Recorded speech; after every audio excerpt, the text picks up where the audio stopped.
লোকসভা ভোটের প্রার্থী তালিকায় যেমন একাধিক চমক দিল তৃণমূল, তেমনি তালিকা ঘোষণার ধরনেও ছিল চমক।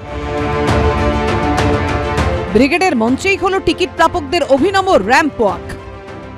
তৃণমূলের ঘোষিত ৪২ জন প্রার্থীর মধ্যে ১১ জন বিধায়ক, অর্থাৎ ২৫% বেশি।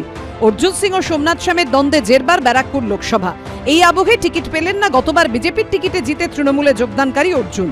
ব্যারাকপুরে তৃণমূল বাজি ধরল নৈহাটির বিধায়ক ও রাজ্যের সেচমন্ত্রী পার্থ ভৌমিকের ওপর। দল নিশ্চয়ই কিছু চিন্তা ভাবনা করেই আমাকে প্রার্থী করেছে। অতএব স্বাভাবিকভাবে আমি চাইব যে সবাইকে নিয়েই আমরা একসাথে রাজনীতি করব, কারণ এই লড়াইটা কোনো ব্যক্তিবিশেষের লড়াই নয়। এই নিপীড়িত বঞ্চিত মানুষের জন্য যে লড়াই, সেই লড়াইয়ে আমি অর্জুন সব পাশাপাশি থাকবো। আমাকে বলা হয়েছিল ব্যারাকপুরে টিকিট দেওয়া হবে, যে দলে নিয়ে এসেছিল সেই বলেছিল। এবার টিকিট দেওয়া হয়নি, আজকে শেষ মুহূর্তে বলে দেওয়া হলো না টিকিট দেওয়া হবে না। বালুরঘাটে তৃণমূল প্রার্থী করল ক্রেতা সুরক্ষা মন্ত্রী ও তৃণমূল বিধায়ক বিপ্লব মিত্রকে। তৃণমূলের জন্মলগ্নে নেতা হলেও একসময় বিজেপিতে গিয়েছিলেন বিপ্লব মিত্র, পরে ফিরে আসেন তৃণমূলে। এবারের লোকসভা ভোটে বালুরঘাটে সুকান্ত মজুমদারের বিরুদ্ধে তাকে প্রার্থী করল তৃণমূল। গত বছর বিধানসভা উপনির্বাচনে বিজেপির কাছ থেকে ধূপগুড়ি আসনটি ছিনিয়ে নিয়ে তৃণমূলের বিধায়ক হয়েছিলেন নির্মল চন্দ্র রায়। লোকসভা ভোটে তাকে জলপাইগুড়ি থেকে প্রার্থী করল তৃণমূল। কাঁথিতে শুভেন্দু অধিকারীর ভাই সৌমেন্দুর বিরুদ্ধে তৃণমূল লড়াইয়ে নামালো পটাশপুরের বিধায়ক উত্তম বারিককে। মেদিনীপুরে তৃণমূল টিকিট দিয়েছে ওই কেন্দ্রের অন্তর্গত মেদিনীপুরের বিধায়ক জুন মালিয়াকে। পুরুলিয়া আসন বিজেপির কাছ থেকে ছিনিয়ে নিতে তৃণমূলের তুরুপের তাস বলরামপুরের বিধায়ক শান্তিরাম মাহাতো। বাঁকুড়া আসনে কেন্দ্রীয় প্রতিমন্ত্রী সুভাষ সরকারের বিরুদ্ধে তৃণমূলের টিকিটে লড়বেন তালডাংরার বিধায়ক অরূপ চক্রবর্তী। আমি বিধানসভার সময় বলেছিলাম যে আমি জিতবো, এবারেও বলে দিচ্ছি আমি জিতবো।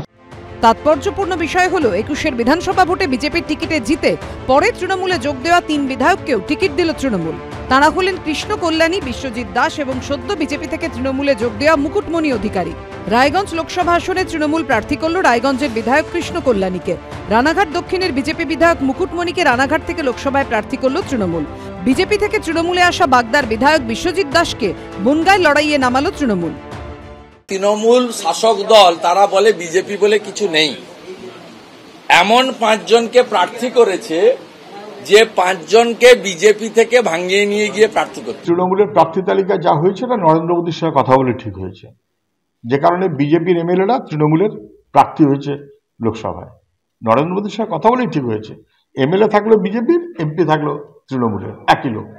ফলে বিজেপির তৃণমূল ওরকমটাই চলে, ধান্দায় পোষালে তৃণমূল থেকে বিজেপি, আর ধান্দায় না পোষালে বিজেপি থেকে তৃণমূল। তবে শুধু তৃণমূলই নয়, বিধায়কদের ওপর ভরসা রেখেছে বিজেপিও।